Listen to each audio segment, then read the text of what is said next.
जिंदगी ना मिलेगी दोबारा एक ऐसा संस्थान जो कि गरीब बच्चों की शिक्षा की ओर एक दिशा दिखाता है।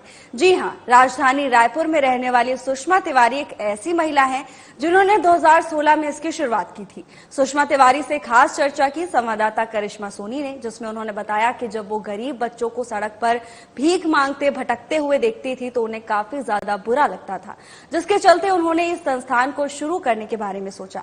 इसके साथ ही उन्होंने बताया और क्या कुछ बताया, देखिए इस खास पेशकश में। सेवा संस्थान, जी हाँ, हम बात करें ऐसे संस्थान के बारे में जो कि गरीब तबके के बिलो पॉवर्टी लाइन के बच्चे जो कि सड़कों पर घूमते नजर आते हैं, नशा करते नजर आते हैं, इन तमाम बच्चों को जो है एक नई राह पर ले जाता है। जी हाँ, हमारे साथ सुषमा तिवारी जी जो है जुड़ी हुई हैं, सीधा उनसे ही संवाद करेंगे। ये जो संस्थान चल रहा है, बहुत ही अच्छी एक पहल लेकर चल रहा है, समाज में एक बहुत बढ़िया सोच है। इसका जो प्रेरणा है वो आपको कहाँ से मिली और इसकी शुरुआत कहाँ से हुई? नमस्कार मैम। चूँकि मैं जहाँ रहती थी आसपास के बच्चे स्कूल नहीं जाते थे और मैं एक मोहल्ले में रहती थी, कॉलोनी में नहीं रहती थी। उन बच्चों की तकलीफ़ों को देख करके मुझे लगा कि माता पिता तो काम में चले जाते हैं, बच्चे सड़कों पे भटक रहे, स्कूल नहीं जा रहे हैं, तो उनको क्यों ना किसी प्राथमिक शाला में भर्ती कराया जाए ताकि वह बच्चे पढ़ लिख कर अच्छा बन सके। वहीं से मैंने शुरुआत किया है। अभी देखा जा सकता है कि आपके साथ जो है और भी महिलाएं जुड़ गई हैं, 200 से ज्यादा कह सकते हैं महिलाएं जुड़ी हुई हैं। कई लोग जरूरतमंद है, वो भी आपके साथ इतना अच्छा काम आप कर रहे हैं कि वो भी आपके साथ जुड़ने का प्रयास करते हैं। तो कितनी महिलाएं आपके साथ अभी जो है जुड़ी हुई हैं और इस काम को आगे बढ़ाने में आपका सहयोग करें? मैं बताना चाहूँगी कि जब हमने यह जिंदगी ना मिलेगी दोबारा सेवा संस्था स्टार्ट किया था तो 9 महिलाओं से शुरू किए थे हम लोगों ने।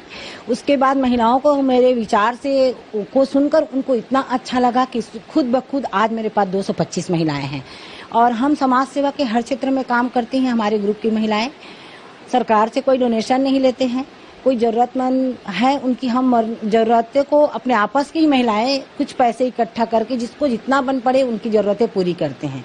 लेकिन अभी फ़िलहाल हम बहुत सारे क्षेत्र पे काम कर रहे हैं, वहाँ पर हमको बाहर से भी कुछ एक दानदाता भी मिलते हैं जिनके सहयोग से हम जो वह प्रोजेक्ट स्टार्ट किए हैं उसको लगातार करते जा रहे हैं। महिलाओं की अगर बात करें तो देखा जाता है कि जब घरों से बाहर निकलकर महिलाएं भी दूसरों की मदद करने की कोशिश करती हैं तो कई ऐसी चीजें होती, काफी संघर्ष पूर्वक ये सफर होता है क्योंकि बाहर के समाज के लोग भी हैं, कई लोग जुड़ते हैं, कई लोग नहीं जुड़ते हैं। और घर में किस तरीके का सपोर्ट आपको मिला? घर में तो बहुत ही अच्छे से सपोर्ट मिला। मैं तो अपने पति देव और अपने बच्चों को मैं धन्यवाद देना चाहूँगी क्योंकि मैं आज उनके वजह से ही घर से मुझे निकलने के लिए मिलता है। अगर मेरे पति और मेरे बच्चे साथ नहीं देते तो शायद मैं नहीं निकल पाती। और यही कम से कम जो 225 महिला हैं उनके साथ भी यही चीज़ लागू होता है क्योंकि सभी के सभी घर पे थे, पढ़े लिखे, सब भ्रांत घर के हैं, कोई टीचर हैं, कोई वकील हैं और डॉक्टर भी है और अन्य कार्य अपना खुद का करते हैं। तो सबके घर में दिक्कतें आई कि ये क्या चीज़ है जिंदगी ना मिलेगी दोबारा सेवा संस्था। जब लोगों को पता चला कि इसके पीछे का उद्देश्य क्या है तो उन्होंने खुद ब खुद अपने परिजनों को, अपनी घर की महिलाओं को हमारे संस्था में आने का परमिशन दिया। और कुछ महिलाएं आत्मनिर्भर होने के लिए भी आई हैं। किसी को ज़रूरत है काम का तो हमारे संस्था उन्हें आत्मनिर्भर भी बनाने के क्षेत्र में काम करते हैं। जैसे किसी को बड़ी पापड़ बिजौरी जो छत्तीसगढ़ कलेवा है उसमें भी हमारी संस्था की महिलाएं कार्य कर रही हैं, सिलाई भी कर रही हैं। तो ऐसे बहुत सारी महिलाएं हैं जिनके अनेक अनेक उद्देश्य हैं। कोई व्यापार करते हैं, कोई ब्यूटी पार्लर चलाते हैं, कोई वकील हैं तो हमसे जुड़कर उनको लाखों क्लाइंट मिलेंगे। अगर कोई LIC एजेंट है तो उसको हमसे जुड़कर भी उनको एजेंट मिलेंगे। इस उद्देश्य को, अपने भी उद्देश्य के साथ साथ समाज सेवा के क्षेत्र का भी यह संस्था है करके हमसे खुद ब खुद जुड़ते आ रही हैं। अगर बात करें, देखा जाता है कि आप बच्चों का स्कूल में एडमिशन करवाते हैं। प्राइमरी स्कूल्स में देखा जाता है कि बच्चे सड़क पर घूमते हैं, ज्यादातर नशे की ओर आकर्षित हो जाते हैं। तो ऐसे में उनके परिवार वालों को समझाना कितना मुश्किल होता है क्योंकि घर में देखा जाता है कि जब गरीब तबके के लोग होते हैं तो वो ज्यादातर ये सोचते हैं कि हम बच्चों को काम पर ही भेज देते हैं, 2 पैसे कमाएंगे। तो ऐसे परिवार को समझाने में कितनी ज्यादा परेशानी आती है?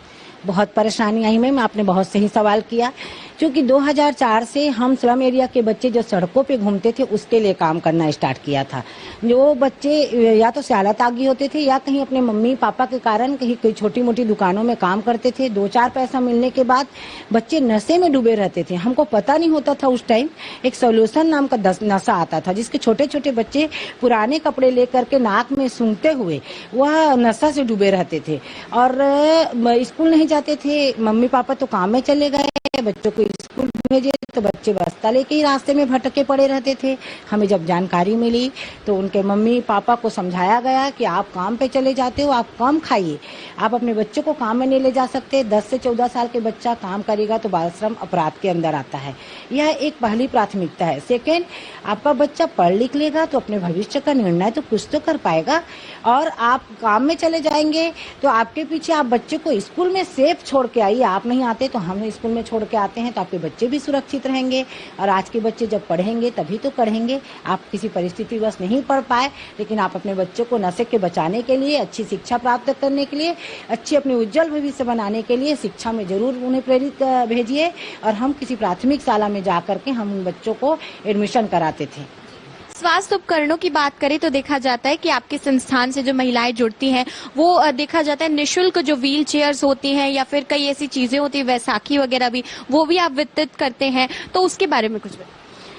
इसके लिए तो अपने संस्था के संरक्षक हैं अजय शर्मा जी, उनको मैं धन्यवाद देना चाहूंगी कि उनका ही प्रयास था कि क्यों ना क्योंकि हमारे ग्रुप में 225 महिला है लेकिन 35 पुरुष भी है। कहते हैं ना ये संसार में दोनों चक्के के बगैर संसार नहीं चलती, तो पुरुष वर्ग का भी हमको सपोर्ट मिलता है। तो उनके माध्यम से हमने मेडिकल उपकरण, निःशुल्क मेडिकल उपकरण सेवा शुरू किया है। उसमें किसी जरूरतमंद को मेडिकल बेड उपलब्ध कराते हैं, wheel chair, walker, Baisakhi, stretcher.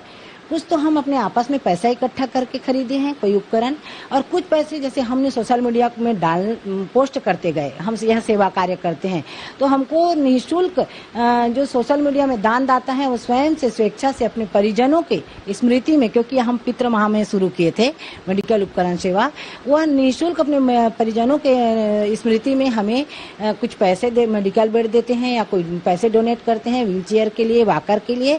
तो यह लेकर निरंतर यह मेडिकल उपकरण सेवा आज जारी है वर्तमान में। महिलाओं को जोड़ने का काम कितना ज्यादा संघर्षपूर्ण हुआ, क्योंकि देखा जा सकता है कि जब आप महिलाओं को जोड़ती होंगी या जब उन्हें अपने मैसेजेस बताती होंगी कि हमें ये करना है, तो कई सारे काम होते हैं, घर संभालना होता है, बच्चों को देखना होता है, परिवार में कई सारी चीजें होती हैं। तो महिलाओं का कैसा रिस्पॉन्स है जो आपके साथ जुड़ी हुई हैं? महिलाएं कहती हैं कि दीदी हम आ रहे हैं तो हमारे घर में डिस्टर्ब होगा तो हम इस समय नहीं दे पाएंगे, क्योंकि मैं बोलती महिलाओं को इकट्ठा करना कठिन काम नहीं है, उनसे काम कराना कठिन काम है। क्योंकि सबको सेवा कार्य में रुचि हो जरूरी नहीं है। क्योंकि 225 महिला जुड़ी हुई हैं, लेकिन मैं उनको पहली प्राथमिकता बोलती, पहला आपका परिवार है, फिर समाज है। जब आपका परिवार परमिशन नहीं देते हैं तो परिवार को दुख देके समाज सेवा में मत आइए। आपके परिवार को बताइए इस संस्था के उद्देश्य को।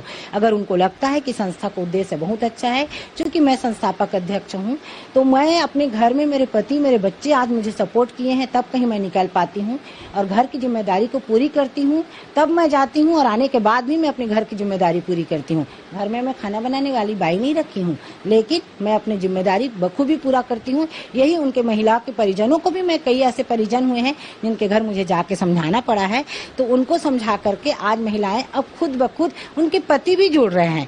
एक मजेदार बात है, अभी मैं 35 पुरुष की बात की थी, अब मेरे पास 55 पुरुष हो चुके हैं। मैं बोलती हूँ आप पति पत्नी दोनों आइए, आप देखिए, और जब आपको समय मिले तब आप सेवा करने आइए।